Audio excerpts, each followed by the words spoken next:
So I started the campaign because I felt that women needed to be represented just more. They're more than their bodies. They are the people behind the pretty pictures.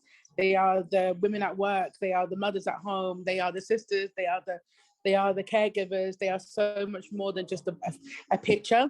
I'm super confident, and no one can take that away from me. I promised myself that I'd never ever lose my confidence, and that's something that I pride myself on, is being confident. There's nothing wrong with it. I got to show that message in the best way that I could on a big billboard, and I'm so grateful.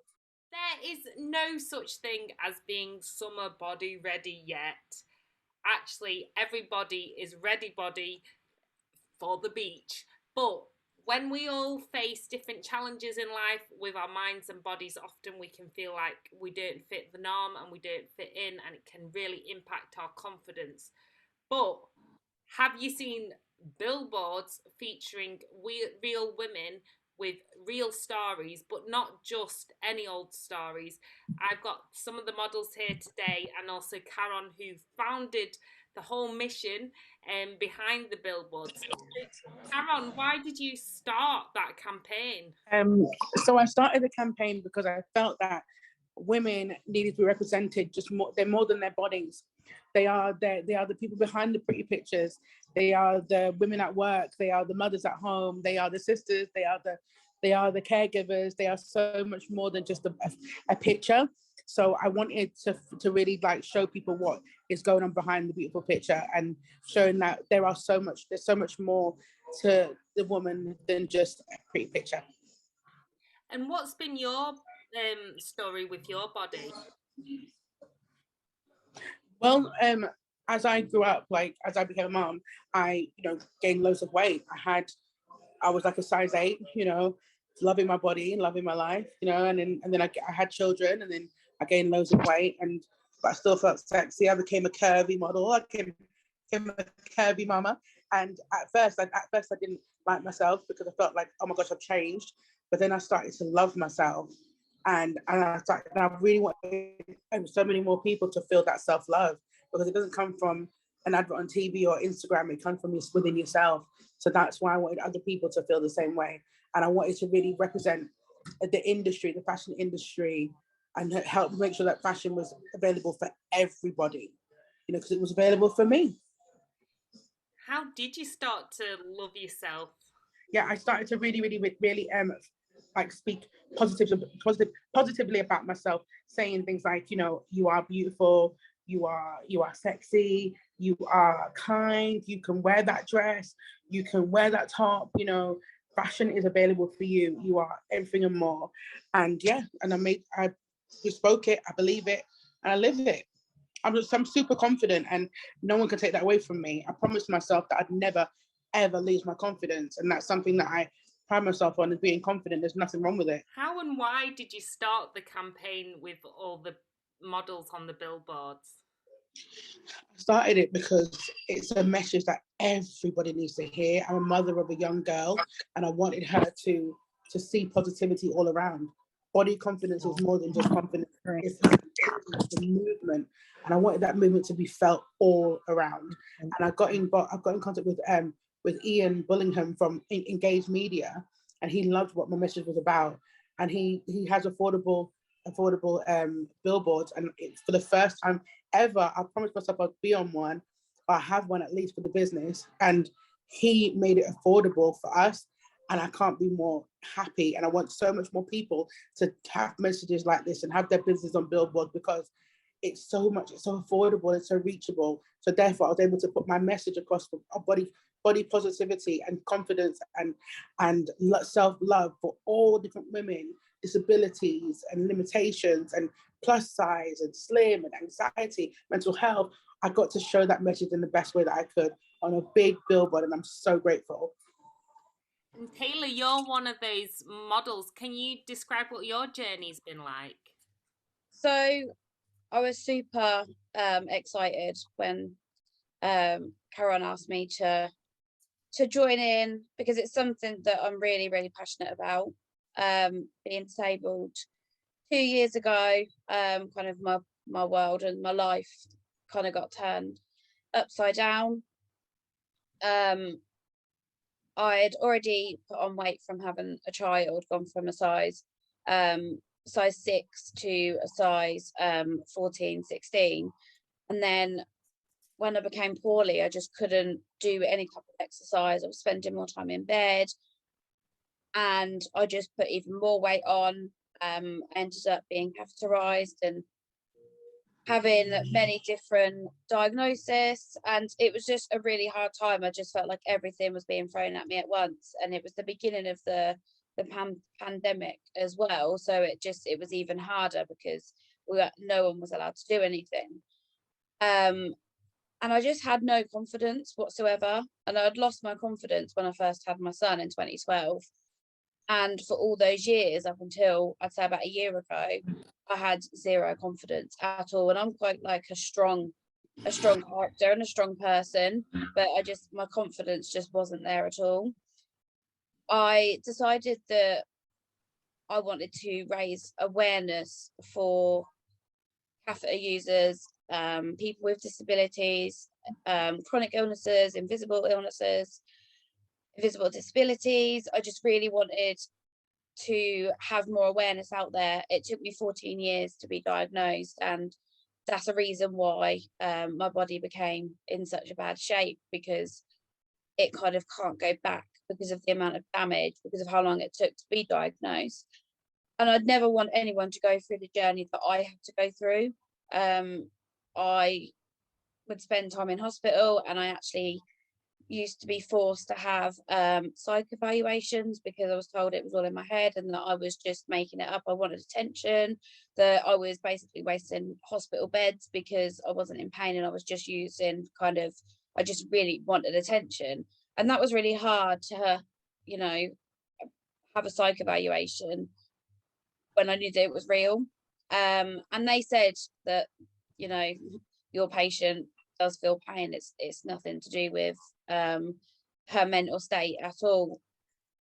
And because of all of that, like just mental health and physical health together, I really wanted to just raise awareness so that people get diagnosed quicker. And I didn't know anyone with a catheter when I was catheterized at all. And it was really hard. I had to learn everything on my own. And I had nobody there to support me, because unless you physically go through it, you just can't comprehend how that person is feeling. And I had nobody, but I didn't want someone else to have nobody. I wanted to be that person that person didn't have. And so I just started to use my Instagram and my platform to raise awareness of that. And as I started to post more about my illnesses, I'd post more about my body, and I just slowly started to become in love with my body and respect my body, which I think is really important. You have to respect yourself and respect your body before you can kind of go anywhere else. And then that love came, and the confidence came, and then the positivity came. And the more I posted, and the more people were saying how much I've helped them, the more it makes you feel better, because you're helping these people. So to do this fashion show and the photo shoot was just absolutely just incredible, because I just think at the moment the fashion industry is so highly strung on how it should be, and the norms and the requirements, the measurements of exactly what that person should be. And I think fashion is about confidence. It's about being positive, and it's not just about, just because that model is skinny, that doesn't mean that they're actually in love with their body. I think that to promote a specific item or a brand, you need to be able to be positive in yourself to really be able to sell that product. And I just think anybody can be a model, anybody can be in the fashion industry if they've got that positivity there, and that self-love and self-confidence.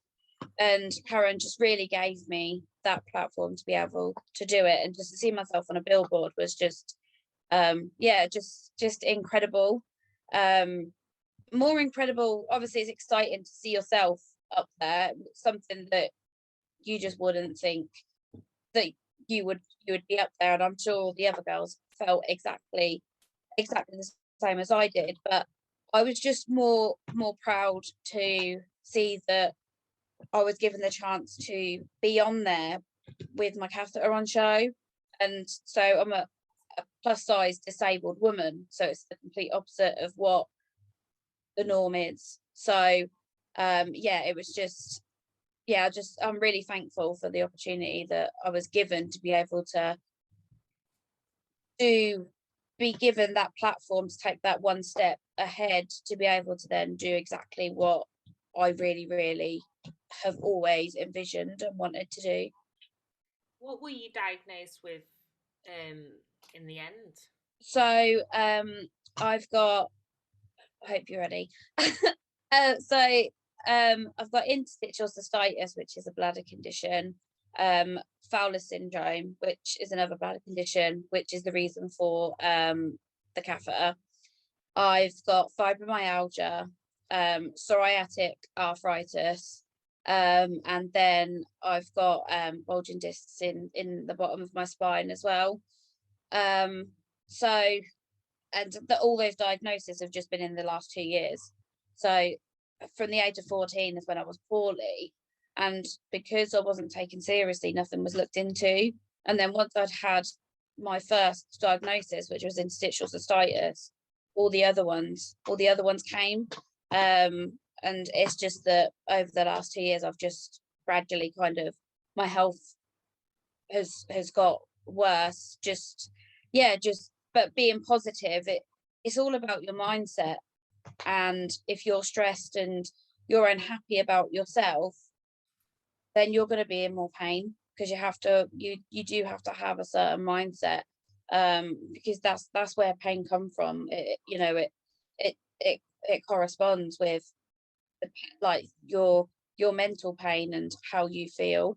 And so I just think it's really important to really voice self-love, body positivity, self-acceptance. I just think it's really, really important for everybody to actually love themselves. And I think it's quite a sad reality that there's so many people out there who don't love themselves. And I just find that I know exactly how they feel, because we've, all the girls have been through it. Every single one of us on this shoot, I'm sure, have all, and I'm not saying those insecurities completely go, because they don't, they still come back. But I just think it is really, really incredibly important to have that self-love and kind of acceptance and believe in yourself. Amazing. What message would you both like from people seeing those billboards? I want people to feel empowered, and look at that and just think, yes, like them girls are bossing it, and they're not the norm. So I'm gonna do this as well. I'm gonna follow my dream. I'm gonna follow my passion. I'm gonna start looking at myself in a different light, because those ladies up there look bloody amazing, and every single one has got their own unique look, style, and yeah, I just want everyone to look at it and just go, do you know what? Stick 2 fingers up to the fashion industry as it is right now, and let's just start again. And Karen is literally the way forward. Like, she is literally the person who I feel is just transforming it and allowing so many women to be able to actually do that. And yeah, she's just incredible, because she's just going to make so many women and men. It's not just females, and it's all down to her one message and how she's turned her life around, and she's now wanting to help everybody else. And I just think it's absolutely incredible. Thank you, and peace and love to you all. You're doing amazing, both of you.